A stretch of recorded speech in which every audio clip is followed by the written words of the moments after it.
Okay, and then we go on to Chair Dave Mackay for Public Works and Property and Protection. Did you stop it and start it? Or? All right, okay.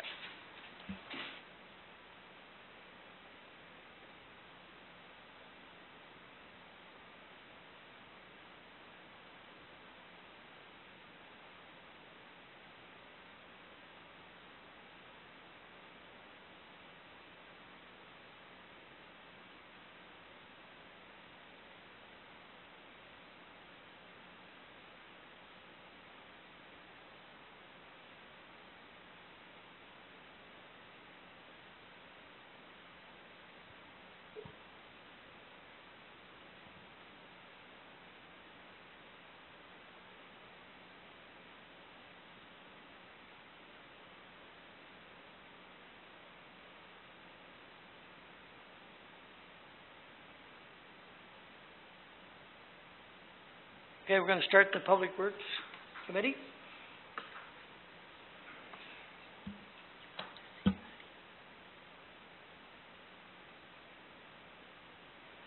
We have a letter in our package regarding the flashing light on the Zion line. You all have it? I'm sure you've seen it, read it. Okay. All right, go ahead, Marcia. So we do have a resolution prepared, and what the resolution is be it resolved that the Public Works Property and Protection Committee of the Township of Whitewater Region recommends investigating the cost and installation of caution signage at the intersection of Sturgeon Mountain Road and Zion Line in the 2017 budget. Any questions? Mayor Johnson.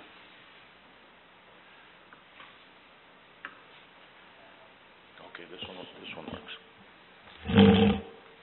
Yes, where you come down Sturgeon Mountain to Sturgeon Mountain off of the Zion line, that has always been a that word left me. It's always been a bad intersection, and the trucks going in and out. Now both sides of that intersection, one side is M&L Enterprises, Mel Langton, and the other side that has most of the truck traffic is McGregor Concrete, and I think this is well worth looking into. Well worth it. Might save some lives in the future. Mr. Olmsted, Councillor Olmsted. There we go. Just for my bearings, so is Sturgeon Mountain the one that goes to Little Lakes off Zion Line? No. Or is it further up? You know when you come in, there's Roadhouse, Okay. and then there's the road right there? So that Ranch Lake's on your left then? Yeah. Okay, gotcha. Thank you. Any other questions? Councillor McLaughlin. I have no doubt what the mayor said is quite right, and he's obviously right in what he's saying. But I also look at the first thing I got when I seen this is somebody said, well, to me, well, why wouldn't you put one at Caroline and Grand Settlement Road? That was the first. So I agree, and looking into the cost, I don't have a problem with that, but once we start to do these things, I think we have to be very cautious, because we're going to get a pile of requests. I think we had a request also at Cedar Haven Road. Is that not correct? You know, so to investigate into the cost of it, I have no problem, but to go ahead any further than that, I think it needs to come back, and there needs to be a whole lot more discussion on it. So, Councillor Jackson. I agree with Councillor McLaughlin. I also agree that that intersection is a tough intersection, Sturgeon Mountain Road and Zion Line. I think by putting up a caution signage is not going to slow down anybody, and it's going to be just a sign that people just see as they go by. They're not It's not going to deter people from going faster than they already go on the Zion line. I think most people are aware that I've never come across a vehicle that has pulled out from Sturgeon Mountain Road, and I travel the Zion line quite a bit, but I think the ones that are pulling out are aware that to watch out for the people coming over that hill at Zion line. I don't know if there's an increase in traffic in the last while that causes some concern, or and why that increase in traffic would be. All of those, that area hasn't really developed any further than what it always was.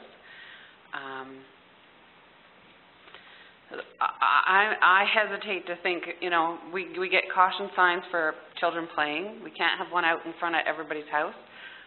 We already have a caution sign to watch for trucks further on up the Zion line towards McGregor's Concrete. So I don't know. You can have signs as much as you like. It's not going to slow the traffic down unless you put a stop sign, and I wouldn't be in favor at all of a stop sign there. But since probably you've been down there, he's built a big grain drying facility which trucks are in and out of there now.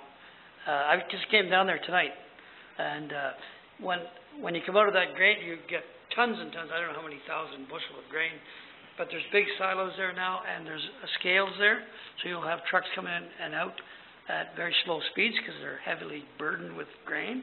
And which way are they going? Well, they're on the Sturgeon Mountain Road Zion line. I know, but where are they going from that road? Are they going up Zion line? Are they turning right? Are they turning left? Are they going straight across? So you're not in anybody's way coming down where you hit the hill. You're not in that way.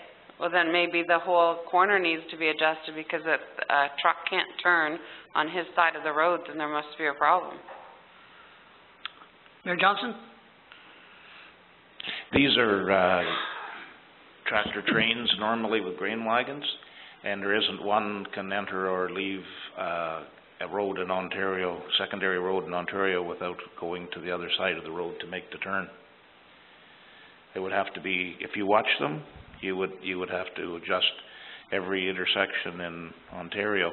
Terry probably could attest to that, because I been working several days out at that site, and he's got the biggest entrance I've ever seen in my life, and they still take the full of it to get in off the township road. Dave Miller.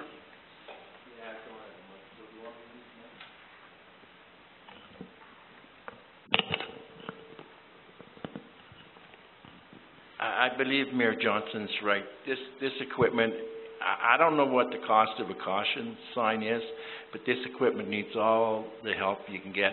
And I, for one, in my personal experience, when I see caution signs, I don't speed up. I look for problems like that.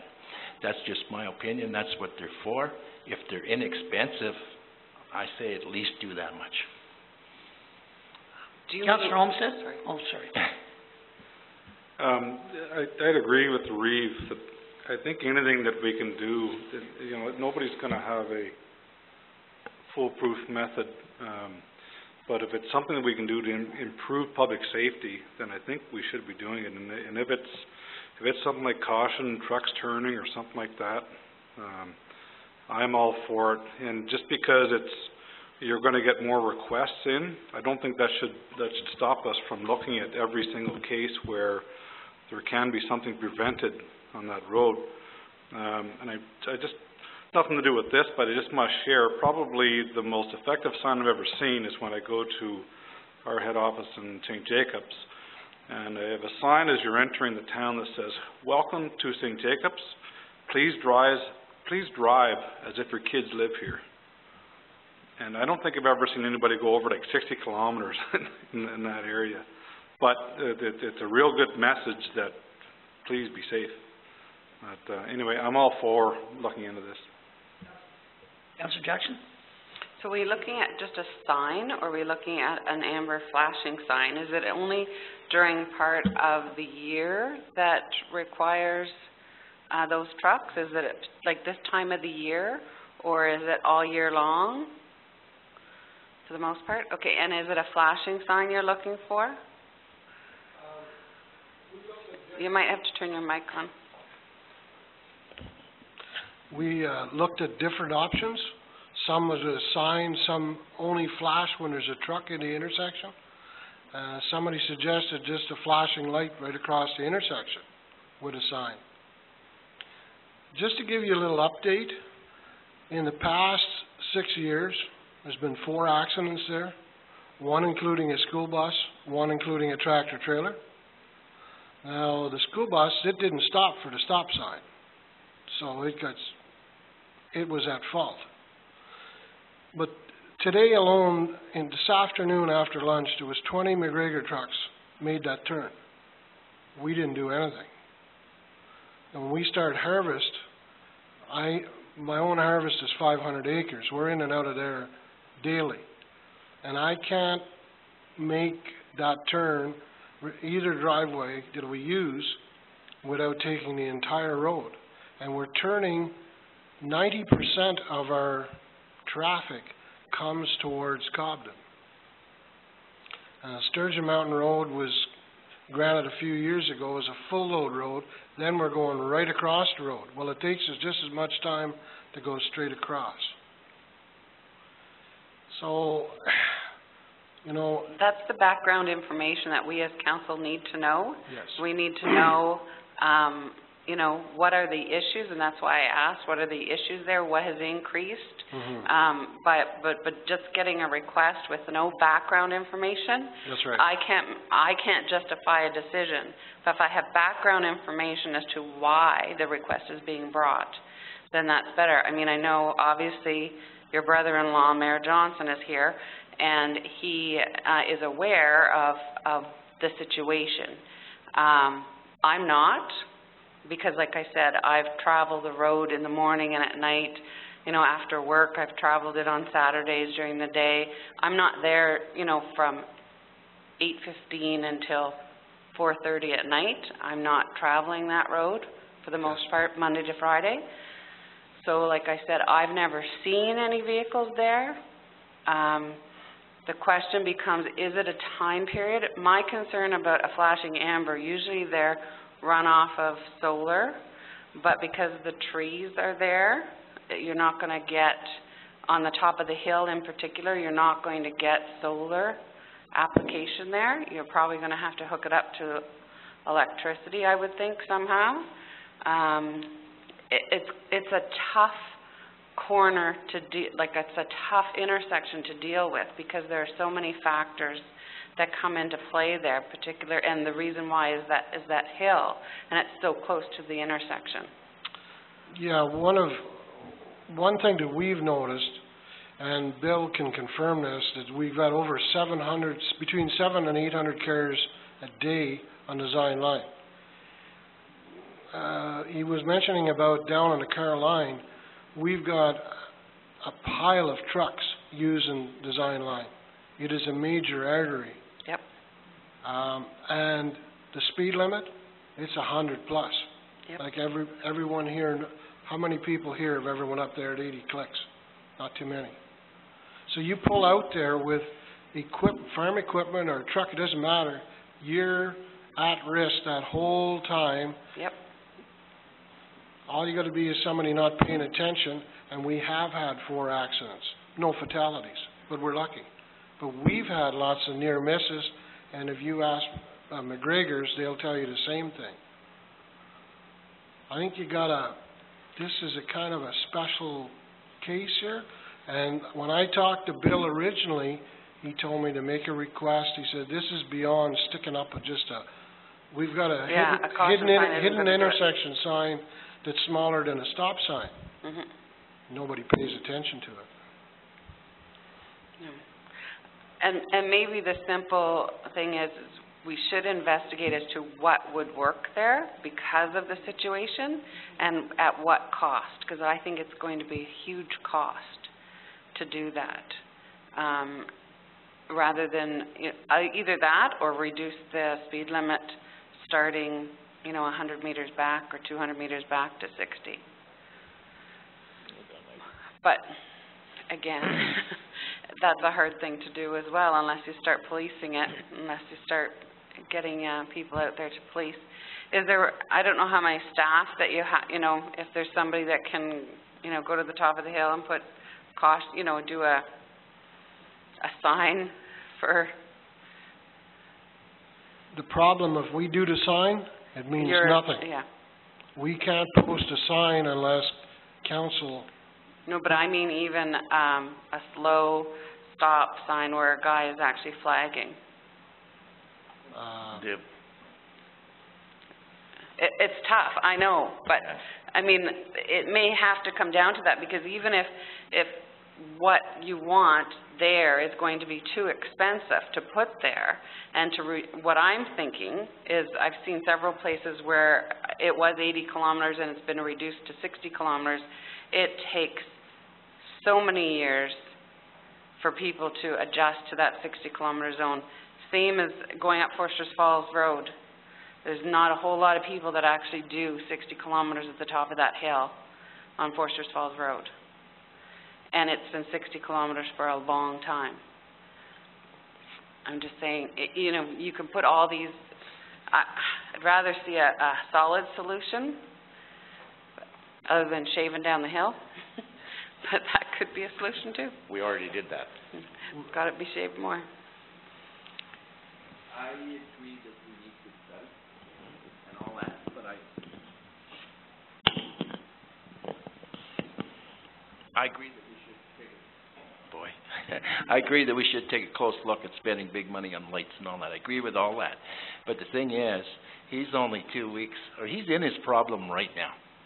I'm wondering if I'd like to know how much these signs do something now, because it is safety, and you don't have to go out and spend thousands of dollars. Get some signs up to slow people down as best you can, and then reevaluate it. That's what I would suggest. I wouldn't delay a lot on this for the sake of a couple signs. Marcia?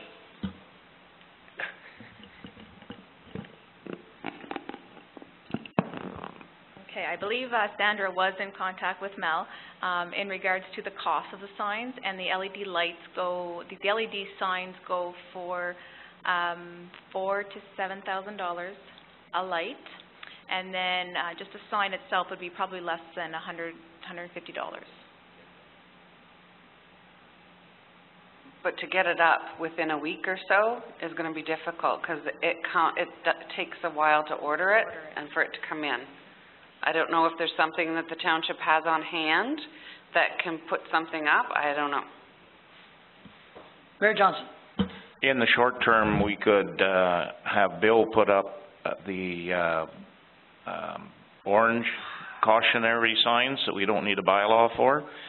Reducing, he should have 40 kilometer signs or something in that area. Not unless it's black and white, you don't need a bylaw. A cautionary sign is strictly a cautionary sign, but people see them better. At the end of, where that is, what's that called? Alva Drive. On the end of Alva Drive, there's a cautionary sign there. But you don't need a bylaw for cautionary signs, because they are part of construction normally, only black and white signs. But there's no construction there. No, but you can put up a cautionary sign anywhere you want. It just means that can be done right away, and it's really visible, and we could put a cautionary sign up for 40 kilometers an hour for it to go down the hill and up. And that would be like short term, and it would work for now. I don't think those signs were very lengthy to order. Like, I think it was... I'm not sure on that, but I'll definitely find out for you tomorrow. Sandra will be here, and I'll discuss with her if Bill isn't back yet, and we'll make sure that we get back to you on the direction by council. Any other questions? Okay. Witness dismissed.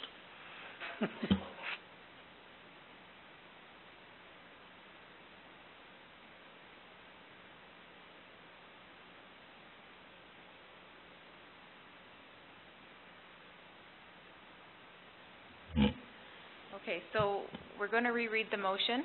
Be it resolved that the Public Works Property and Protection Committee of the Township of Whitewater Region recommends investigating the cost and installation of caution signage at the intersection of Sturgeon Mountain Road and Zion Line 2017 budget. That's what we had put. That was the original one. Would you like them to take out the 2017 budget and we'll just take that part out? Yes? Mr. Olmsted? Yeah, can we take out the dating part, and can we add, and install temporary signs?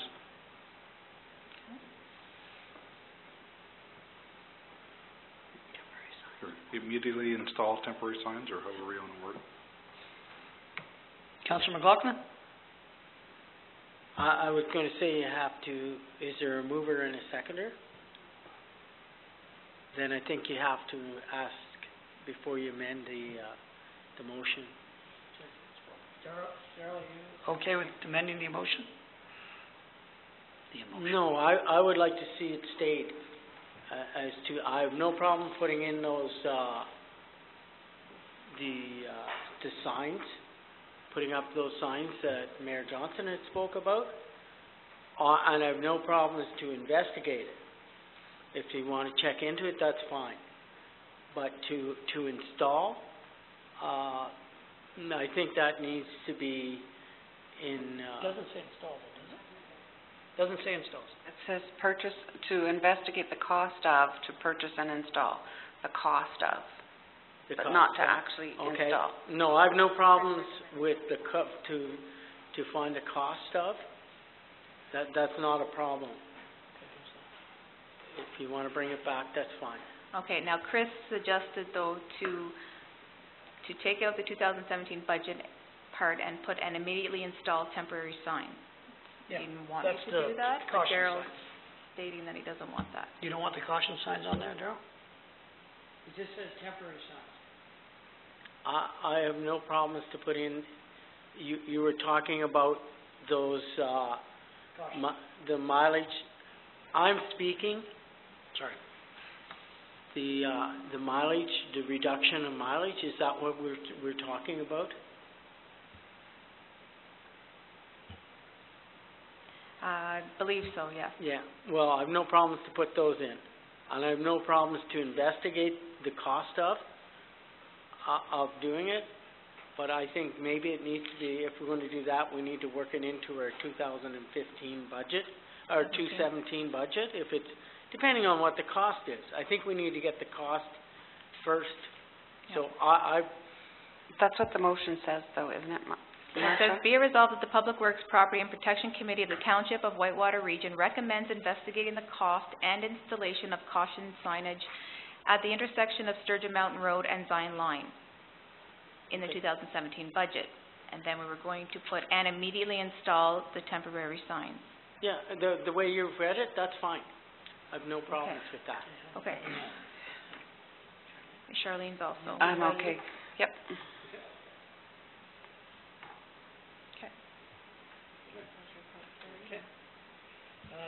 All in favor?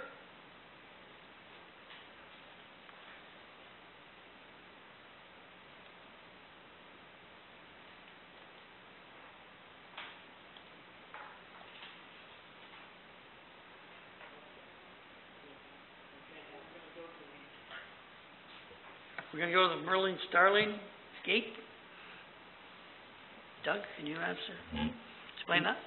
Yes, Merlin Sparling was in last week and asked if he could get permission to put a gate on the township road allowance where it goes on to his property, his laneway, as he had a gate there before which was never locked, and somebody had taken it off and took this gate.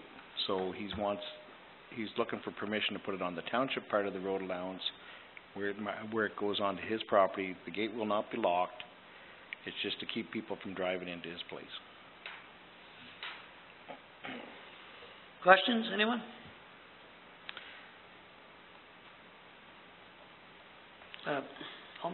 Councillor Olmsted? Olmsted. So just looking at the maps here, and I'm kind of familiar with this property. So does the road allowance currently split his property now?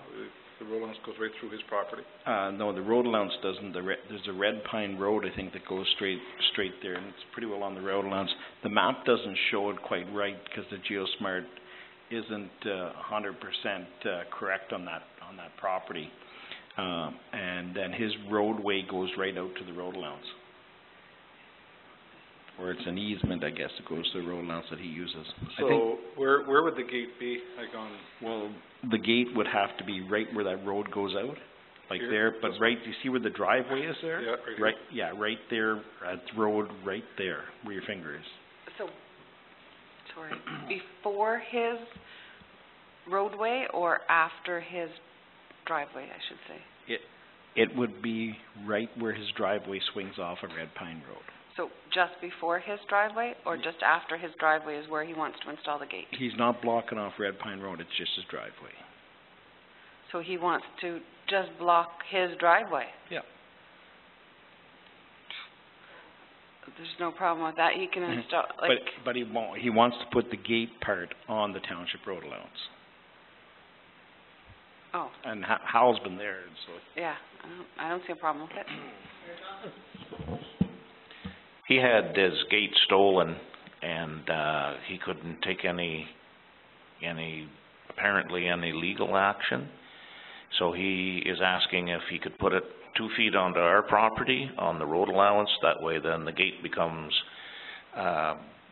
basically, I guess, if it's stolen off our property, which would mean that surely to goodness the OPP would look at that.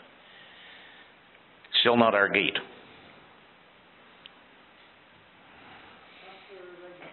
Right here.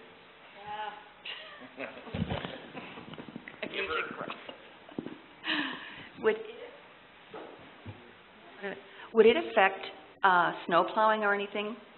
It has nothing to do with that. It can't do anything. No, it would not affect snow plowing. Well, then I'm in full agreement. I don't see any, it's his property. Absolutely, I don't see anything wrong with that. And the gate will not be locked. Yeah, I'm in full favor of it. I think if he wants to lock it, he can lock it. Yeah. Councillor Olmsted? So just to be sure that he's not gonna block off Red Pine Road whatsoever. It's not going to be blocking off Red Pine Road. 'Cause I do know there's properties back there. There is, yes. Okay. Okay, do you want to read that? Any more questions? She's just writing it up, I think, right?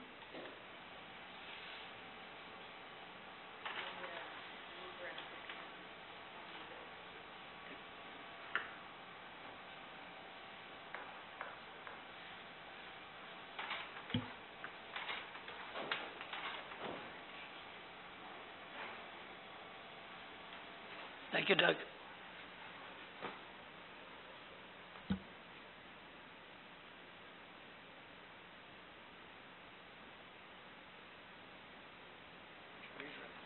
Okay, so let me know if this resolution is okay. Be it resolved that the Public Works Property Protection Committee of the Township of Whitewater Region recommends to Council to allow Marlon Sparling to install a gate across Township Road Allowance property which is located 2 feet off his property. The gate cannot block off Red Pine Road. Is that okay? All in favor? Okay. Okay, that concludes Public Works. Let me just sign this. Okay? Thank you. Oh, thank you. You're a nice person, sorry.